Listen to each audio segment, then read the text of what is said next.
আসসালামু আলাইকুম। আশা করি সবাই ভালো আছেন। তো আজকে কিছু মাছ ধরলাম। হাঁসের খামারে যে পুষ্কুনিটা, এখান থেকে কিছু মাছ ধরলাম। এখানে আসলে তেমন কোনো মাছ নাই, কিছু পাঙ্গাস আছে। ১০০ পাঙ্গাস ফালাইছিলাম এই জায়গায়। পাঙ্গাসের ছোট ছোট একদম ১ ইঞ্চি ১.৫ ইঞ্চি এরকম সাইজের পাঙ্গাস ফালাইছিলাম। আর আছে কিছু দেশি কই মাছ, দেশি শিং মাছ। তো ওগুলো তেমন একটা বাড়ে নাই, দেশি কই মাছ, শিং মাছ। তো পাঙ্গাসগুলো মোটামুটি আলহামদুলিল্লাহ ভালোই বড় হয়েছে, যেহেতু বেশি দিন হয় নাই। পাঙ্গাসগুলার বয়স মনে হয় আজকা এ সম্ভবত ৫ থেকে ৬ মাস হইব। তো শীতের সময় এমনও আবার মাছ বলে না। তো শীতের পরে হয়তো পাঙ্গাসগুলোর সাইজটা আরও বাড়বো আশা করি। তো আজকে ভাবলাম যে মাছগুলার কেমন সাইজ হয়েছে, কতটুকু বড় হয়েছে দেখি একটু। আর কয়েকটা পাঙ্গাস মাছও রাখি খাওয়ার জন্য। তা আসলে এই পাঙ্গাসগুলা যখন থেকে এই পুষ্করিণীর মধ্যে ফালাইছে একদম ছোটোর থেকে, তো এরপর থেকে এগুলার আমি কোনো খাবার দিই নেই।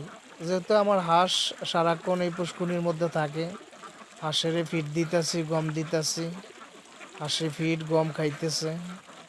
তা হাঁসে এই জায়গার মধ্যে সারাক্ষণ থাকার কারণে, পুষ্করিণীর মধ্যে থাকার কারণে এগুলার মাছের জন্য বাড়তি কোনো খাবার দিতে হয় না, এর থেকেই মাছের খাবার হয়ে যায়। তো আলহামদুলিল্লাহ যখন ফালাইছি তখন মাসাল্লাহ এই যে এখন বর্তমানে যেই সাইজটা আছে মাছের, ফালানের ৩ থেকে ৪ মাসের মধ্যে মোটামুটি ভালোই বাড়ছিল। এরপরে আবার তেমন একটা পাঙ্গাস বড় হয় নাই, বা ঠান্ডা চলে আসছে, ঠান্ডার সময় তো মাছ তেমন একটা বড় হয় না। তো যাই হোক, যাই সাইজ হয়েছে এর মধ্যে থেকে ৩-৪টা মাছ রাখবো খাবার জন্য। তো আশা করি এই পাঙ্গাসগুলা আগামী বছর যদি রাখতে পারি এই জায়গায়, কারণ এই জায়গায় পুষ্কুনিটার মধ্যে পানি খুবই কম। চতুর্পাশে হাসে পুষ্কুনি পার ভাইঙ্গা পুষ্কুনি বরট করে ফেলাইছে। তো জানি না মাছগুলা কতদিন রাখতে পারবো। বাইরের থেকে কিছুদিন পর পর পুষ্কুনির মধ্যে পানি দিই, যাতে পুষ্কুনির পানির কিছুটা রাখা যায়। তো এভাবে আসলে কতদিন রাখতে পারি জানি না, তারপরও চেষ্টা করবো।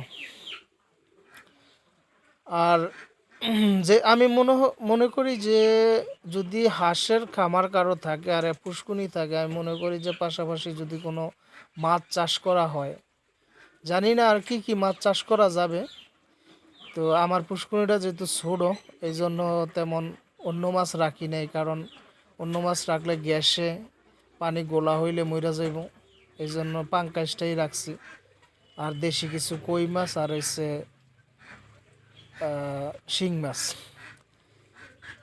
তো ভিডিওটা দেখার জন্য সবাইকে ধন্যবাদ। ভালো থাকবেন, দোয়া করবেন, আর আমিও সবার জন্য দোয়া করি। আল্লাহ হাফেজ।